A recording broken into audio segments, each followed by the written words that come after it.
Hello, dear learners. Welcome to another session. So today we'll be, seeing about another important topic in pragmatics, which is speech acts. So speech act. So speech act is, the concept of speech act was developed by J.L. Austin in his book How to Do Things with Words in the year 1962, and it was further elaborated by John Searle in his work Speech Acts 1969. So what is a speech act? A speech act is an utterance that serves a function in communication. So there are various statements that we make, and each of them they denote or connotate something. So these speech acts, it can be when we want to offer an apology, it could be a greeting, it could be a request, it could be a complaint, it could be an invitation, a compliment at times, or even it could be a refusal. So a speech act may just consist of one word like sorry, to indicate apology, or it could be, it could consist of several words like I'm sorry I forgot to do your work, I'm sorry that slipped my mind. So speech act is the utterances that serve a particular function in communication. So they are mostly based on real life situation and real life interactions, and they do not require knowledge of the language but only the appropriate usage, and within the cultural constraint is essential. So some examples we'll be seeing in the next slide. So examples of speech acts of everyday speeches are greeting. Greeting over here. Hi Rick, how are you doing? Hey, hello, how are you doing today? That's a greeting. Next is making a request like, could you please pass the salt? Could you open the windows? So another example is given here. Could you pass me the mashed potatoes, please? Then complain. Complain is something which we tend to do often. And so over here, an example is given. I've already been waiting for this for, weeks together, and I was told that it had arrived. So that's in a complaining tone. Next is invitation, when we want to invite somebody over. So here's an example.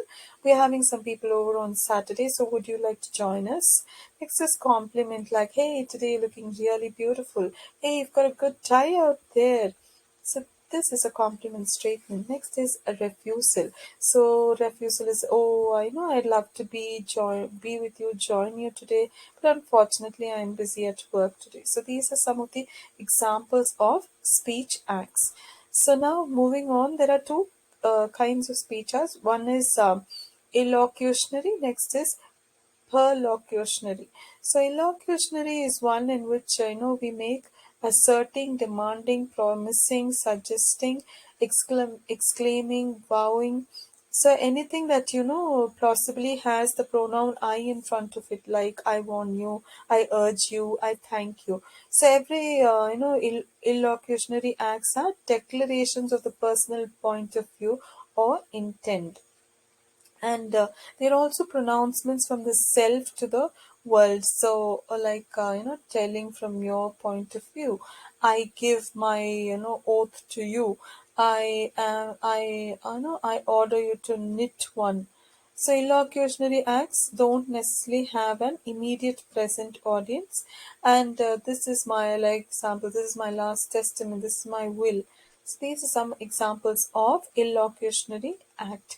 And perlocutionary acts is one which you tell somebody else, or you expect something from someone, and you go about doing or telling them, like statements of persuading, convincing, scaring someone, or insulting someone, or even amusing someone. These are all perlocutionary statements. So perlocutionary acts, they have an agenda, and an agenda is directed at someone else, and so they cannot take the pronoun I very easily. So in contrast, you can use it like I pursue you, I advise you, I convince you. So this is about the two kinds of